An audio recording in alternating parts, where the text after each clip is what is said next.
Friends, नमस्कार। आशा करती हूँ आप लोग अच्छे होंगे और खुश भी होंगे। आज हमारे रोशनी मैम के साथ बीडीआर अकेडमी 2.0 पर आप सभी लोगों का स्वागत है और सदा अभिनंदन है। तो आज हम आप लोगों को बीएड से रिलेटिव, यानी बीएड से क्या रिलेटिव, तो बीएड फर्स्ट ईयर से रिलेटिव आप लोगों को वीवीआई क्वेश्चन बनाने आई हूँ, जिसमें आप लोगों को सेशन रहने वाले हैं 24 से आप लोगों को 26 से 28 और 25 से 27 सेशन रहने वाला है, जिसमें आप लोगों को बीएड से संबंधित हर एक वीवीआई क्वेश्चन बताई जाएगी जो 2020 के अंतर्गत सभी बीएड एग्जाम में पूछे जाते हैं। वही क्वेश्चन आप लोगों को यहाँ पे बताया जाएगा जो आप लोगों को एग्जाम क्वेश्चन में आने ही वाला है। इसीलिए हम लोग आज पढ़ने जा रहे हैं कोर्स 6, यानी जो है हम लोग कोर्स 5 पढ़ चुके हैं, कोर्स 6 में हम लोग आ गए हैं। तो कोर्स 6 में क्या हमें पढ़नी है, तो पढ़नी है जेंडर स्कूल इन सेक्रेटरी, यानी क्या पढ़नी है, लिंग विद्यालय एवं समाज।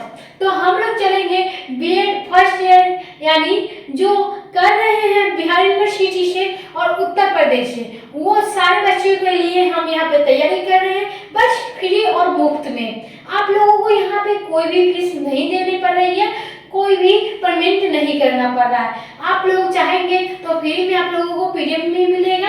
अगर आप लोग चाहेंगे हमारे साथ क्लास मिलकर करने का, तो वो भी आप लोगों को बिल्कुल फुल्ली और मुफ्त में मिलने वाला है।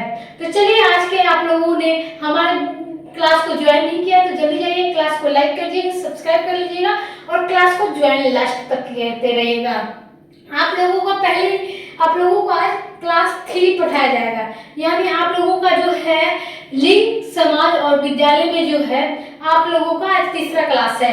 आप लोगों ने आज पहली बार बन रहे हैं तो हमारे चैनल पे जरूर ही सब्सक्राइब कीजिएगा और फीडबैक जरूर ही दीजिएगा। अगर आप लोग हमारे पुराने स्टूडेंट हैं तो आप लोग पूरे ही क्लास करते होंगे और आप लोगों को क्लास कैसी लगी हो ये कमेंट बॉक्स में जरूर ही बताइएगा।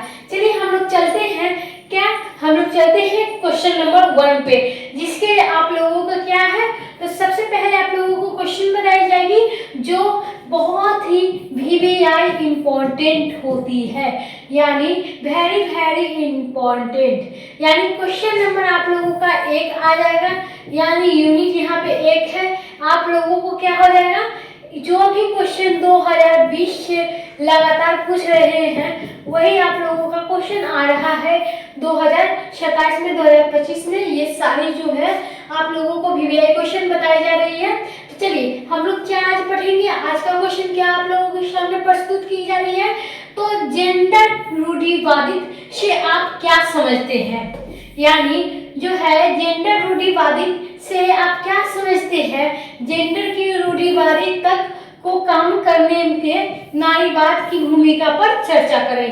यानी क्या करनी है, इसमें आप लोगों को बता दूं तो इसमें 2 तरह के क्वेश्चन पूछे जा रहे हैं, यानी 2 तरह का आपको क्वेश्चन के साथ साथ आप लोगों का 2 क्वेश्चन का आंसर भी मिलने वाला है। तो कौन कौन से आंसर है, तो आप लोगों को बता दूं, ये जो है जेंडर रूढ़िवाद तक को कम करने में नारीवाद की भूमिका, यानी नारीवाद जो भूमिका पर चर्चा करना है वो आप लोगों का अलग क्वेश्चन हो जाएगा, और जेंडर रूढ़िवादी से आप क्या समझते हैं वो अलग क्वेश्चन हो जाएगा। यानी आप लोगों को यहाँ पे 1, 2, 3 क्वेश्चन का आंसर मिलने वाला है। तो आप लोगों को एक ही क्लास में 1, 2, 3, 4 क्लास करा दिया जाए या 1, 2, 3, 4 क्वेश्चन का आंसर दे दिया जाए, तो आप लोगों को कैसे बढ़िया लगेगा इस क्लास को ज्वाइन करने में। तो आप लोग एक ही वीडियो में आप लोग 3-4 क्वेश्चन का जवाब जान पाएंगे। तो चलिए हम लोग जानते हैं जेंडर रूढ़िवादित से क्या समझते हैं। सबसे पहले आप लोगों को क्या दिया जाता है, तो सबसे पहले आप लोगों को किसी भी क्वेश्चन का आंसर देने से आप लोगों को उससे पहले परिचय बताया जाता है। परिचय में क्या लिखनी है, तो परिचय में आप लोगों के सामने लिखनी है क्या, जो है यहाँ पे परिचय आप लोग देख सकते हो, मानव समाज की संरचना जैविक, सामाजिक, सांस्कृतिक तथा मनोवैज्ञानिक आधारों पर निर्मित होती है। इन्हीं सामाजिक संरचनाओं में एक महत्वपूर्ण आधार है जेंडर, जो केवल जैविक भिन्नता और व्यवहार की प्रतिनिधित्व करता है। समाज में लंबे समय महिलाओं और पुरुषों की भूमिका एक ही जिम्मेदारी कार्य में स्वभाव से जुड़कर देखे जाते हैं। यानी क्या किए जाते हैं, एक ही जो स्वभाव में है जुड़कर जो है किए जाते हैं, यानी इसी सोच को परिणाम है। यानी क्या कहा जाता है यहाँ पे, आप लोगों को हम एक बार और बता देते हैं। परिचय में आप लोगों की क्या पढ़नी है, तो परिचय में मानव समाज की संरचना जैविक, सामाजिक, सांस्कृतिक तथा मनोवैज्ञानिक आधारों पर निर्मित होती है। इन्हीं सामाजिक संरचनाओं में एक महत्वपूर्ण आधार है जेंडर, जो केवल जैविक विविधता और व्यवहारों का ही प्रतिनिधित्व करता है। समाज में लंबे समय तक महिलाओं को पुरुषों की भूमिका की जिम्मेदारी, कार्य और स्वभाव से जुड़कर देखे जाते हैं। इसी सोच को परिणाम है, यानी क्या है, इसी सोच की परिणाम है। अब हम लोग आगे जानेंगे जेंडर रूढ़िवादित, यानी जो है जेंडर रूढ़िवादित जो यह मानकर चलती है कि पुरुष कैसा होना चाहिए और महिलाओं को क्या करना चाहिए। जेंडर की रूढ़िवादित व्यक्तियों को व्यक्तित्व विकास, अवसर को, सामान्य शिक्षा, रोजगार, निर्णय क्षमता और सामाजिक भागीदारी पर नकारात्मक प्रभाव डालती है। यानी क्या कहती है जो है जैविक जेंडर रूढ़िवादित, तो कहती है कि यह मानकर चलते हैं कि पुरुष कैसा होना चाहिए, महिलाएं को क्या करनी चाहिए, और जेंडर को रूढ़िवाद की जो व्यक्ति की व्यक्तित्व विकास को, अवसर की, सामान्य शिक्षा, रोजगार, निर्णय और क्षमता के समझा सामाजिक भागीदारियों पर नकारात्मक प्रभाव डालती है।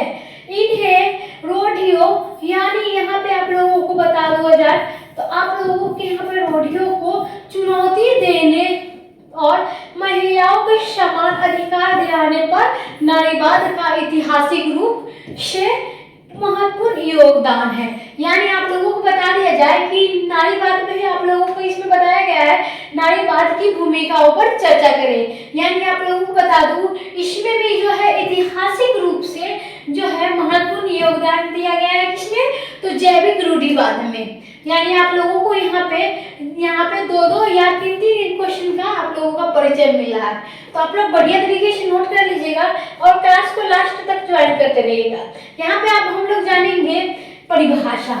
यानी आप लोग जानते ही हैं कि आप लोगों को BDS Academy 2.0 में रोशनी मैम जो है आप लोगों को एक क्वेश्चन के 3-4 परिभाषा याद करवाती है, जिसमें आप लोग अगर एक भूल भी जाते हैं तो कोई दिक्कत नहीं है, 2 तो याद रहेगा ना, और 2 बढ़िया तरीके से आप लोग लिख सकते हो, वो भी नाम के साथ। ऐसा ही क्वेश्चन का आंसर मैं बताती हूँ और परिभाषा बताती हूँ कि आप लोगों का एकदम इधर सेट हो जाएगा।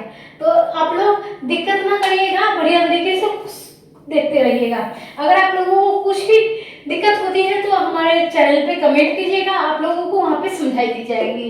यहाँ पे चलिए परिभाषा क्या है, जेंडर रूढ़िवादिता को परिभाषा समाज द्वारा पुरुषों और महिलाओं के लिए निर्धारित पूर्वग्रह स्थिर जो प्रभावित धारणाओं जिनके अनुसार दोनों विशेष व्यवहारों, कार्य, भूमिकाओं में और जिम्मेदारी निभानी होती है, उन्हें जेंडर रूढ़िवाद देता है, यानी रूढ़िवाद कहते हैं। यानी यहाँ पे आप लोगों को टाइपिंग करने में कुछ लिखा जाता है, इसके लिए आप लोग यहाँ पे दिक्कत ना हो, आप लोगों को मैं बता दूंगी कि कौन से शब्द गलत है और कौन से शब्द सही है। यहाँ पे हम लोग परिभाषा क्या देखे हैं, तो हम लोग देखे हैं जेंडर रूढ़िवादिता को परिभाषा समाज द्वारा पुरुषों और महिलाओं के लिए निर्धारित पूर्ण जो है स्थिर है और प्रारंभिक धारणाओं जिनके अनुसार दोनों को विशेष व्यवहार, कार्य, भूमिका और जिम्मेदारी निभानी होती है, उन्हें जेंडर रूढ़िवाद कहते हैं। यानी उदाहरण भी आप लोगों को एक दिया जाएगा, यानी एग्जाम्पल के आपको बताया जाएगा कि पुरुष मजबूत होते हैं इसीलिए बाहर उनका काम उनका करना पड़ता है, महिलाएं कोमल और इसीलिए कोमल होती है इसीलिए उनका घर का काम होती है। यानी आप लोग जानते ही हैं कि हर मर्द को, यानी हमारे पिता हो, पति हो या बेटा हो, उन्हें बाहर जाकर कमाना पड़ता है, बाहर जाकर काम करना पड़ता है, लेकिन हम स्त्रियों को क्या करना पड़ता है, तो हम स्त्रियों को घर के ही काम कार्य कराया जाता है। यानी आप लोग हो तो ज़्यादा से ज़्यादा छोटे मोटे कोई काम हो तो आप लोग कर सकते हो, लेकिन ऐसा नहीं है कि मतलब हम लोग स्त्री के बदले पुरुष का काम कर देंगे। तो इसीलिए आप लोगों को बता दूं, पुरुष का काम है क्या, बाहर जाके कमाना, और स्त्री का काम है घर संभालना। यानी आप लोग जान चुके हैं परिभाषा और उदाहरण भी। तो अब हम लोग जानेंगे क्या, तो नारीवाद का परिभाषा। आप लोगों को क्वेश्चन में बता ही गया है कि नारीवाद की जो है भूमिका पर चर्चा करते हैं। तो इसीलिए हम लोग सोचते हैं कि आप लोगों को बताना जरूरी है कि परिभाषा उसकी क्या होगी। तो परिभाषा होगी, नारीवाद वह विचारधारा और सामाजिक आंदोलन है जो महिलाओं को राजनीतिक, सामाजिक, आर्थिक, शैक्षिक और सांस्कृतिक स्तर पर समान अधिकार दिलाने हेतु संघर्ष करता है तथा आधारित भेदभाव में रूढ़ियों को समाप्त करने का वकालत करती है। यानी आप लोगों को यहाँ पे क्या बताई जाएगी, नारीवाद क्या कहती है, तो नारीवाद कहता है कि वह विचारधारा है सामाजिक आंदोलन में जो महिलाओं को राजनीतिक, सामाजिक, आर्थिक, शैक्षिक, संस्कृति पर स्तर समान मिले। यानी आप लोगों को बता दिया जाए तो पुरुष के जितना अधिकार हमारे सामाजिक में है, राजनीतिक में है, आर्थिक में है और शैक्षिक में है, जितना ही हमारी स्त्री को भी मिलनी चाहिए। इसी के बारे में यहाँ पे वकालत जो है करती है। यानी आप लोगों को पुरुष और महिलाओं को एक समान रखनी चाहिए, यानी उसमें कोई भी भेदभाव नहीं करनी चाहिए। यहाँ पे हम लोग जानेंगे जो है जेंडर रूढ़िवादिता एवं नारीवाद की भूमिका समाज में संस्कृति धारणाओं पर।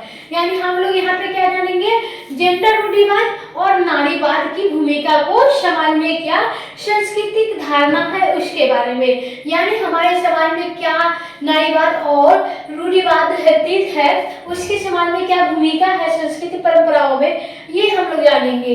आप लोगों को यहाँ पे एक जो है डायग्राम के अनुसार समझाया जाएगा, जिसमें आप लोग समझने में दिक्कत न हो, और डायग्राम बनाने से आप लोगों का क्लास भी बढ़िया लग रहा होगा, और उसके साथ साथ आप लोग जो बनाएंगे वहाँ पे एग्जाम कॉपी में वो भी बढ़िया लगेगा।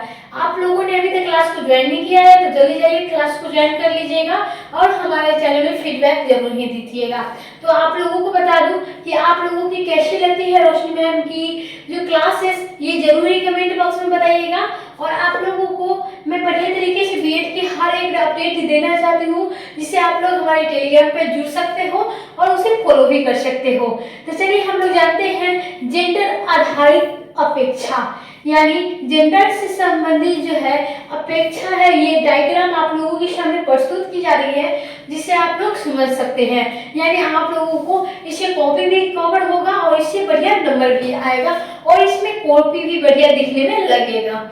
तो चलिए आप लोगों का इससे 3 काम हो जाएगा, कॉपी बढ़िया लगेगा, कॉपी कवर होगा, और लिखने में जो मास्टर जी चेक करेंगे उनको भी बढ़िया लगेगा। चलिए हम लोग डायग्राम पे चलते हैं और बताते हैं। जेंडर आधारित जो है अपेक्षा, उसको एक भाग में बांट दिया गया है, तो वो बताया गया है किसमें, तो जेंडर रूढ़िवादिता में। अब हम लोग जानते हैं जेंडर जो रूढ़िवादिता है उसे हम 3 भागों में बांट देंगे। यानी कौन कौन से है, तो पहला, दूसरा, तीसरा। यहाँ पे आप लोगों को बता दिया जाएगा, यहाँ पे तीसरा है जिसमें आप लोगों को बताना है जो जेंडर रूढ़िवादिता में क्या आ जाता है, तो पहला आ जाता है शिक्षा में भेदभाव। यानी शिक्षा में भेदभाव किस प्रकार की हो जाती है, तो शिक्षा में अगर बेटी है तो उसे हम लोग आगे बढ़ाना चाहते हैं, और बेटी है तो उसे पीछे थोड़ा ज्यादा नहीं पढ़ाना चाहते हैं। इसीलिए स्त्री और पुरुष में यहाँ पे भेदभाव हो जाती है शिक्षा में भी लेकर। तो आप लोगों को शिक्षा में भेदभाव नहीं करनी है, यह बस किताबी भाषा है, आप अपने जीवन में न आजमाएं। इसे आप लोग अपने जीवन में लड़का लड़की का एक समान ही रखिएगा, और एक ही समान शिक्षा या समाज में भी उसे चलने की अनुमति दीजिएगा। यहाँ पे देखिए ऑप्शन दूसरा क्या है, अवसरों में असमानता, यानी अवसरों में जो असमानता है वो है। यहाँ पे तीसरा जो पॉइंट है वो है घरेलू भूमिका। यानी यहाँ पे आप लोगों को समझा दिया जाए तो यहाँ पे काम काज में भी लड़की लड़की में भेद किया जाता है। यानी जो है लड़की को कम काम करने को मिलता है और लड़के को ज्यादा ऑप्शन मिलती है बाहर का काम करने का। तो यहाँ पे घरेलू भूमिकाओं में सीमितता, यानी आप लोगों को घरेलू कामों में जो है स्त्री का आ जाता है, स्त्री घरेलू काम करती है अब हम लोग क्या जानेंगे, तो अब हम लोग जानेंगे एक भाग में बांट देंगे, यानी तीनों को मिलाकर हम एक भाग में बांट देंगे।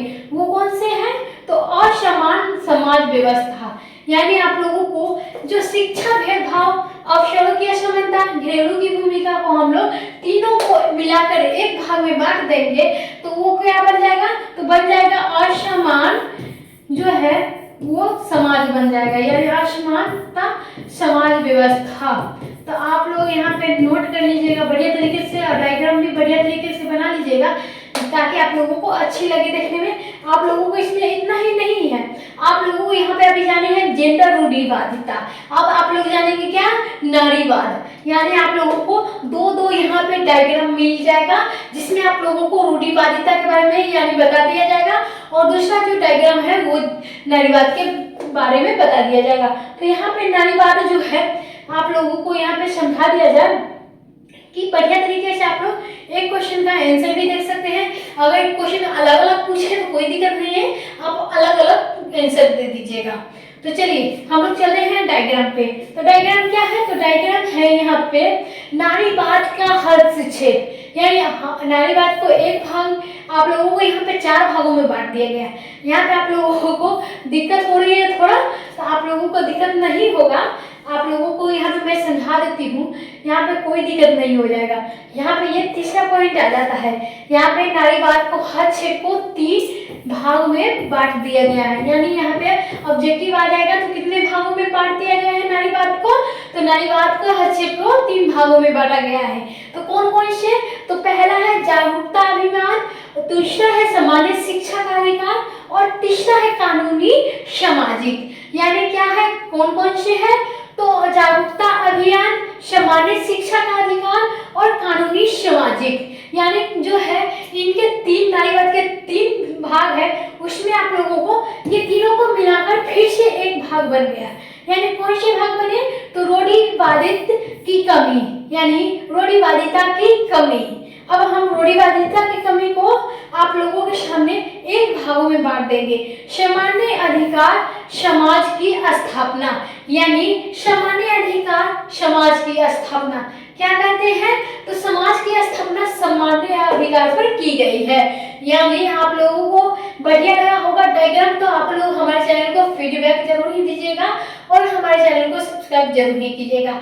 अब हम लोग क्या जानते हैं, तो अब हम लोग जानेंगे आप लोगों के सामने मुख्य विशेषणा, यानी मुख्य विशेषणा में आप लोगों को क्या जाननी है, तो मुख्य विशेषणा में आप लोगों की जाननी क्या है, तो आप लोगों के सामने प्रस्तुत की जा रही है जेंडर रूढ़िवादिता से आप क्या समझ जाते हैं, यानी क्या समझ जाते हैं। यानी आप लोगों को जेंडर रूढ़िवादिता उन पारंपरिक अस्थायी और कठोर मान्यता को कहा जाता है जो महिलाओं और पुरुषों की भूमिकाओं की क्षमताओं का और व्यवहारों को एक निश्चित रूप से बांध देती है। इन रूढ़िवादिता जो है सामाजिक पितृसत्तात्मक व्यवस्था, धार्मिक परंपराओं, मीडिया, परिवार और शिक्षा व्यवस्था में मानी जाती है। यानी आप लोगों को यहाँ पे रूढ़िवादिता से आप क्या समझते हैं, क्या बतलाई गई है, तो जेंडर रूढ़िवादिता उन पारंपरिक अस्थायियों और कठोर मान्यता को कहा जाता है जो महिलाओं और पुरुषों की भूमिका, क्षमताओं में व्यवहार को एक निश्चित रूप से बांध देती है।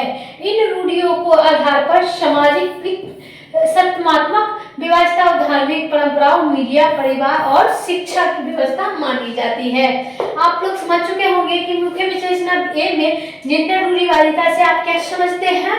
आप लोगों को बढ़िया क्लास लगी तो आप लोग हमारे वीडियो में कमेंट करते रहिए ताकि आप लोगों को जो है हम आप लोगों से मोटिवेशन हो गए, मोटिवेट भी आप लोगों को कुछ देते रहे। तो चलिए हम लोग चलते हैं क्या, तो हम लोग चलते हैं दूसरे पॉइंट पर। यानी आप लोगों को बता दूं जो है आप लोगों के सामने आया था जो रूढ़िवादी से आप क्या समझते हैं, यानी उसके जो प्रकार है वो आप लोगों को प्रमुख उदाहरण के तौर पे बताई जाएगी। यानी जेंडर रूढ़िवादिता के प्रमुख उदाहरण क्या है, पहला है व्यवहार संबंधित रूढ़ियों, व्यवहार से संबंधित रूढ़ियों है उसमें क्या पढ़नी है, तो लड़कियां शांत, कोमल, आज्ञाकारी होती है, लड़के साहसी, नियतात्मक और मजबूत होते हैं। लड़कियां क्या होती है, शांत होती है, कोमल होती है और आज्ञाकारी होती है। तो आप लोग अपने घर में ही देखते होंगे कि आप एग्जाम्पल के तौर पे बताती हूँ कि आप लोग अगर लड़की हो तो आप लोग शांत चुपचाप बैठे रहते हैं और कोमल जैसा बने रहते हैं, और उसके साथ साथ आप कि जो पापा मम्मी हो, दादा दादी हो या नाना नानी जो भी हो, तो आप उसके आज्ञाकारी होते हैं, यानी आप उनकी बातें को मानते हैं। और लड़के क्या होते हैं, लड़के निर्णय देते हैं, जैसे हमारे पिता पति बेटा जो होंगे निर्णय देंगे और उन्हें मजबूत होंगे और साहसी होंगे। यानी जो है आप लोगों को यहाँ पे व्यवहार संबंधित रूढ़ियों के क्या अंतर है, क्या बातें हैं, उसमें आप लोगों को समझाई दी गई है। अब हम लोग चलते हैं दूसरे पॉइंट पर, शिक्षा से संबंधित रूढ़ियों। शिक्षा से संबंधित रूढ़ियाँ क्या है, तो लड़कियां कल भी मानविकी विषयों में के लिए उपयुक्त है और लड़के गणित विज्ञान। आप लोगों के यहाँ पे कला है, कला संस्कृति हो जाएगी, कला संस्कृति विषयों के लिए उपयुक्त है, लड़के गणित विज्ञान और तकनीकी विषयों के लिए उपयुक्त है। यानी लड़कियां जो होती है वो कला जो हो कला या कोई भी हल्के सब्जेक्ट होते हैं उनके लिए मानी दी जाती है, और लड़के ज़्यादातर गणित और विज्ञान से पढ़ते हैं। लड़कियों को शांत और कोमल होती है, इसलिए उन्हें जो है मैथ से नहीं लिया जाता है और मैथ से नहीं पढ़ाया जाता है। आप लोगों को बता दूं, यहाँ तीसरा पॉइंट है पेशागत, यानी पेशागत रूढ़ियाँ जो क्या होती है, तो नर्सिंग शिक्षक महिलाओं के लिए है और इंजीनियर पुरुष के लिए है। यानी इंजीनियर पुलिस पुरुषों के लिए है और महिलाओं के लिए क्या है, टीचर है, डॉक्टर है, ये सब सिर्फ महिलाओं के लिए है, लेकिन लड़के के लिए इंजीनियर है, पुलिस है। चलिए अब हम लोग जानते हैं, तीसरा पॉइंट जान गए हैं, अब हम जान लेंगे चौथे पॉइंट। चौथा पॉइंट में क्या आ जाएगा, घरेलू कार्य से संबंधित जो है बातें आप लोगों को यहाँ पर समझाई जाएगी। यानी घरेलू कार्य की संबंधित रूढ़ियों को क्या आता है, तो खाना बनाना, बच्चों को देखभाल महिलाएं की जिम्मेदारी है और बाहर कमाना, सुरक्षा करना पुरुषों की कार्य है। यानी आप लोगों को हम तुरंत ही समझाए हैं कि लड़कियां की काम होती है खाना बनाने और बच्चे को संभालना, और जो है जिम्मेदारी लेना वो है पुरुषों का काम। यानी बाहर से जो भी कुछ कमाना होगा और कैसे घर चलाना है वो पुरुष की जिम्मेदारी होती है। अब हम लोग जानेंगे जेंडर रूढ़िवादिता का नकारात्मक प्रभाव, यानी गलत प्रभाव क्या पड़ेगा। तो आप लोगों को यहाँ पे है जेंडर रूढ़िवादिता का नकारात्मक प्रभाव, यानी आप लोगों को यहाँ पे पहला पॉइंट क्या है, तो शैक्षिक अवसरों में कमी, यानी लड़कियां कुछ ही विषयों से दूर किया जाता है, यानी लड़कियां को कुछ ही विषय से दूर किया जाता है, जैसे मैथ से गणित से दूर किया जाता है। यहाँ पे दूसरा पॉइंट क्या आ जाएगा, तो रोजगार में असमानता, महिलाओं को कम वेतन और सीमित अवसर मिलते हैं। यानी आप लोगों को बता दूं, महिलाओं को जो है कम तनख्वाह पे रखा जाता है और वो हो सकता है तो उन्हें काम मिलता भी है और नहीं भी मिलता है। अब हम लोग चलेंगे तीसरा पॉइंट, यानी स्वस्थ छवि व आत्मविश्वास की कमी। यानी अगर आप खुद से कोई भी छवि, या हम भी आप लोगों को हम सोशल मीडिया पे हैं तो आप लोगों को खुद से सभी आत्मविश्वास की कमी हो जाती है। अगर आप लोगों को घर में टोक रोक करने वाले हो जाए तो और भी ज़्यादा कमी हो जाती है आत्मविश्वास की। इसीलिए तीसरा पॉइंट आ जाएगा स्वच्छ छवि व आत्मविश्वास की कमी। आप लोग यहाँ पे जेंडर रूढ़िवादिता में नकारात्मक प्रभाव पढ़ लिए हैं। अभी आप लोगों को और भी जानकारी इसमें लेनी है जो संबंधित है 6 भागों से, यानी 6 प्रभाव है, इसके कौन कौन से हैं आप लोगों को बता दिया जाए। तो घरेलू और सार्वजनिक जीवन में संतुलन, यानी आप लोगों का अगर शादीशुदा स्त्री हो तो उन्हें घर के जो सार्वजनिक जीवन होती है वो संतुलन बना के रखनी पड़ती है। और पता क्या है, निर्णय लेने की क्षमता सीमित हो जाती है। यानी आप लोगों को बता दूं, ये जो स्त्री है उन्हें निर्णय लेने की जो क्षमता होती है वो थम जाती है, यानी वो दब जाती है। छठा क्या है, हिंसा और भेदभाव में बढ़ावा मिलता है, यानी हिंसा और भेदभाव में जो है बढ़ावा मिलता है। भी जो है नारीवाद, हम लोग अभी तक जानते थे कि जेंडर रूढ़िवादिता में क्या अति है नकारात्मक प्रभाव है। अब हम लोग जानेंगे नारीवाद की भूमिका और जेंडरवादी रूढ़िवादिता को कम करने में योगदान क्या है। यानी नारीवाद जो है वो क्या है, भूमिका को जेंडर के रूढ़िवाद को कम करने में भूमिका का योगदान, तो वो है नई बात का उद्देश्य समाज में महिलाओं महिलाओं को समानता स्थापित करना है और जेंडर आधारित भेदभाव व रूढ़िवादिता को चुनौती देना है। इसकी भूमिका निम्न प्रकार में समझी जा सकती है। यहाँ पे आप लोगों को बस इतना ही बताया जाएगा कि नई बात की जो है आप लोगों को देश के समाज में महिलाओं की क्षमता स्थापित करना है और जेंडर आधारित भेदभाव में रूढ़िवाद की चुनौतियों को देना है। इसकी भूमिका निम्न प्रकार है, आप लोगों को यहाँ पे समझाई जाएगी। आप लोगों ने अभी तक क्लास को ज्वाइन नहीं किया है तो जल्दी जाइए क्लास को ज्वाइन कीजिए, और ताकि आप लोगों को ये क्लास बढ़िया तरीके से और ही ज्यादा बने। आप लोग जितने ही बढ़िया लोग देखेंगे हमारे क्लास को उतने भी अच्छे आप लोगों का वीडियो बनने वाला है। तो इसलिए हम लोग कहते हैं जितने स्टूडेंट हमारे वीडियो को बीएड से फर्स्ट ईयर से रिलेटिव जिनका सेशन 25 से 27 है वो हमारे क्लास को ज्वाइन कर रहे हैं, ताकि उनका जो भी हो हमारे वीडियो में हमारे क्लास में लगे रहें, ताकि आप लोगों को यहाँ से और भी बढ़िया तरीके से पढ़ाया जाएगा। आप लोगों का जो है आप लोग नेक्स्ट चैनल है थोड़ा सपोर्ट कीजिएगा, ताकि आप लोगों का ये जो रोशनी मैम का क्लास है थोड़ा आगे चले और आप लोगों को बहुत ही बढ़िया तरीके से पढ़ाएगी। चलिए हम लोग चलते हैं, क्या यहाँ पे चलते हैं पितृसत्तात्मक धारणाओं को चुनौती देना, यानी पितृसत्तात्मक जो है चुनौती देना। नारीवाद में समाज की मौजूद इस धारणा को चुनौती दी है, पुरुष श्रेष्ठ और महिलाओं को कमजोर। इसके माध्यम से महिलाओं को शिक्षा, रोजगार, राजनीति और निर्णय लेने का निदान भागीदारी दिलाने की मांग उठी है। यानी आप लोग जानते ही हैं कि महिलाओं को निर्णय लेने में जो है वो निर्माण नहीं है, वो सम्मान नहीं है, जो आप लोगों को यहाँ पे बताई जाएगी कि हम लोग जो महिलाएं हैं राजनीतिक नहीं कर सकते, रोजगार नहीं कर सकते, शिक्षा नहीं कर रहे हैं। तो इसकी बात नहीं है, ये बस आप लोगों को अभी के ज़माने में जो है कुछ बदला है। अगर हम अपने ही भारत देश की स्त्री को नहीं बढ़ाएंगे तो हमारा देश पीछे चल जाएगा। आप लोग को बता दूं मैं, एक पिता पढ़ा लिखा ना हो या पढ़ा लिखा हो उससे कोई भी मायने नहीं होता है। कितने भी पढ़े लिखे हो या ना हो कोई दिक्कत नहीं है, लेकिन एक माँ को पढ़ना बहुत ही आवश्यकता है, क्योंकि माँ उस घर में रहती है, उस घर में बच्चे को चलाती है, बच्चे को देखभाल करती है। तो एक माँ को पढ़ी लिखी होनी बहुत ही आवश्यकता है। इसीलिए आप लोगों को अगर पति या पिता नहीं पढ़े लिखे हुए हैं तो कोई दिक्कत नहीं है। आप लोग स्त्री हो, आप लोग बढ़िया तरीके से पढ़ें, यानी आप अपने आने वाले कल को है बढ़िया तरीके से बनाएं। यानी आपके जो है भी बच्चे उनको आप अच्छे संस्कार देंगे, वैसे ही संस्कार बनेंगे। इसीलिए शिक्षित परिवार अगर है तो शिक्षित स्त्री है और उसमें शिक्षित से बच्चे हैं वो सभी पढ़ेंगे। यानी एक पढ़ा लिखा लड़का नहीं चाहिए, पढ़ा लिखा पति नहीं चाहिए, पढ़ा लिखा लेकिन पढ़ी लिखी पत्नी और पढ़ी लिखी बेटी होनी जानी जरूरी है। यहाँ पे महिलाओं की शिक्षा का बढ़ावा, यहाँ पे आप लोगों को महिलाओं की शिक्षा के बढ़ावा क्या है, तो नारीवाद आंदोलन में यह सिद्ध किया जाता है कि शिक्षा ही महिलाओं की रूढ़िवादिता को मुक्त करने में सबसे शक्तिशाली साधन है। इससे लड़कियों के लिए विद्यालय, महाविद्यालय, छात्रवृत्ति और विशेष नीति बनाए। यानी क्या करना है, महिलाओं की शिक्षा में बढ़ावा देना है। नारीवाद आंदोलन में यह सिद्ध किया है कि शिक्षा ही महिलाओं की रूढ़िवादिता की मुक्त करने का सबसे शक्तिशाली साधन है। इसे लड़कियों के लिए विद्यालय, महाविद्यालय और छात्रवृत्ति का विशेष नीति बनाना है। यानी आप लोग दूसरा पॉइंट भी समझ गए हैं, एक पॉइंट भी समझ गए हैं। क्या है पहला पॉइंट, तो पितृसत्तात्मक धारणाओं को चुनौती देता है।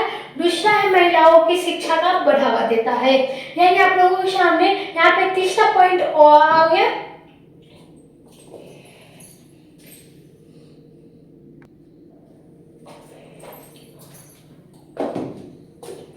यहाँ पे आप लोगों का तीसरा पॉइंट क्या है, तो कानूनी सुधार पर पहल।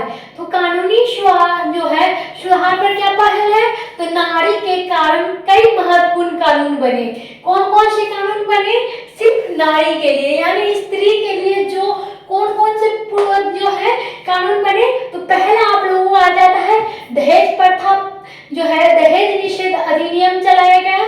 दूसरा है घरेलू हिंसा पर अधिनियम चलाया गया। तीसरा है कार्यस्थल पर यौन उत्पीड़न रोकथाम अधिनियम चलाया गया। चौथा क्या है, समान वेतन अधिनियम। पांचवा क्या है आप लोगों का अगला पॉइंट, विवाह संपत्ति अधिकारों पर सुधार। यानी आप लोगों का अगला पॉइंट क्या है, इस कानून में जेंडर आधारित अत्याचार और रूढ़ियों को चुनौती दी। यानी जो है आप लोगों को नारीवाद पर जो कानून का महत्वपूर्ण बना वो बना इतना, आप लोगों के सामने 1 2 3 4 5 6 यानी क्या क्या बना, दहेज निषेध अधिनियम, घरेलू हिंसा का अधिनियम, कार्यस्थल पर यौन उत्पीड़न रोकथाम अधिनियम, समान वेतन अधिनियम, विवाह और संपत्ति अधिकारों पर सुधार और इन कानूनों के जेंडर के आधारित अत्याचार और रूढ़ियों की चुनौती।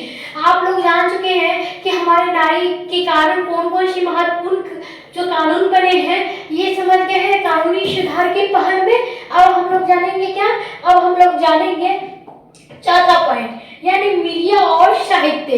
यानी मीडिया और साहित्य के माध्यम से रूढ़ियों का प्रभाव, यानी फेमिनिस्ट लेखिका, फिल्मी कला और साहित्य महिलाओं की नई पहचान को प्रस्तुत करे।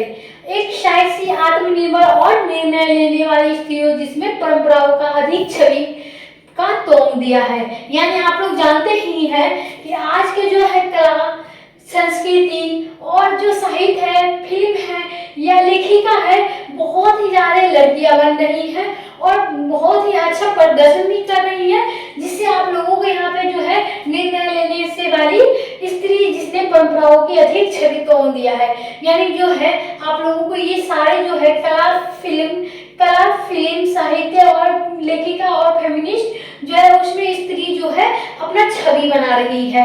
तो ये हमारे भारत के लिए बहुत ही भाग्य की बात है, जो हमारे बिहार के, हमारे भारत देश की जो है स्त्री आगे बढ़ रही है। चलिए हम लोग चलते हैं आर्थिक स्वतंत्रता का बढ़ावा पे। यानी 5वां पॉइंट आप लोगों के सामने है, नारीवाद ने महिलाओं को आध्यात्मिक रोजगार, समान वेतन व आर्थिक अवसरों दिलाने का प्रमुख भूमिका निभाई। आर्थिक स्वतंत्रता जो है महिलाओं को रूढ़िवादिता की मुक्त किया। यानी आप लोगों का 5वां पॉइंट क्या आएगा, 5वां पॉइंट आ जाएगा आर्थिक स्वतंत्रता का बढ़ावा। नारीवाद ने महिलाओं को उद्यमित रोजगार, समान वेतन, आर्थिक अवसरों पर दिलाने की प्रमुख भूमिका निभाई। आर्थिक स्वतंत्रता में महिलाओं को रूढ़िवादिता से मुक्त किया जाएगा। यानी आप लोग 5वां पॉइंट भी बढ़िया तरीके से समझ गए, 4था पॉइंट भी समझ गए हैं। अब आप लोग क्या जानेंगे, तो अब आप लोग जानेंगे 6ठा पॉइंट, जिसमें आप लोगों को क्या बताई जाएगी, जिसमें आप लोगों को बताई जाएगी पारिवारिक एवं सामाजिक भूमिकाओं का पूर्ण परिभाषा। यानी जो है इसमें क्या है, पारिवारिक और सामाजिक भूमिकाओं का पूर्ण परिभाषा दिया जाएगा, जिसमें नारीवाद ने यह धारणा समाप्त करने पर जोर दिया, घर में महिलाओं की जिम्मेदारी और बाहर का काम पुरुष की जिम्मेदारी। आज के समाज में दोनों की भूमिका का साझा होती जा रही है। यानी क्या यहाँ पे आप लोगों को बताई जा रही है, अगर आप लोग अभी के जमाने में देखेंगे तो ऐसा नहीं है कि बस महिलाएं ही घर की काम कर रही है और पुरुष बाहर की काम कर रही है। आप लोगों को बता दिया जाए कि महिलाएं भी घर के काम करती है और पुरुष भी उनका हाथ बटाते हैं। अगर महिलाएं भी अगर बाहर काम करने जाती है तो वो भी पुरुष बाहर कमाते हैं और महिलाएं भी वहाँ पे काम करती है। ऐसा नहीं है कि से बस लड़कियों को घर में खाना बनाना है और लड़कों को बाहर से पैसा कमा के लाना है। इसीलिए आप लोगों को बता दो, आज के जमाने में जो है समाज एक भूमिका दोनों के साझा होती जा रही है। जैसे कि पुरुष भी स्त्री को काम करने में हाथ बटा रहे हैं और स्त्री भी पुरुष के काम करने में हाथ बटा रहे हैं। यानी आपके समाज में अभी जो है समाज में ये एक तरह की है, यानी एक की जैसे ही साधन चल रही है। यहाँ पे स्त्री और पुरुष में कोई भी भेदभाव नहीं है। अभी खाना बनाना पुरुष का काम है और आप लोगों को पुरुष महिला अगर खाना बनाना महिलाओं का काम है तो पुरुष का काम बाहर से पैसा कमा के नहीं है, बस दोनों ही मिलजुल के आपस में सारे काम कर लेते हैं। यहाँ पे हम लोग जानेंगे क्या है 7वां नंबर। 7वां नंबर है जेंडर संवेदनशील में शिक्षा का विकास विद्यालय में। यानी जेंडर में संवेदनशील शिक्षा का विकास यानी विद्यालय में किस प्रकार है, तो पहला है आप लोगों का जेंडर न्यूट्रल पाठ्य पुस्तक, दूसरा है सामान्य अवसर और नीति, और अगला क्या है लड़कियों को नेतृत्व कार्यक्रम, और क्या है, जेंडर समानताओं का कार्यशाला, यह सभी नारीवाद के दृष्टिकोण से प्रेरित है।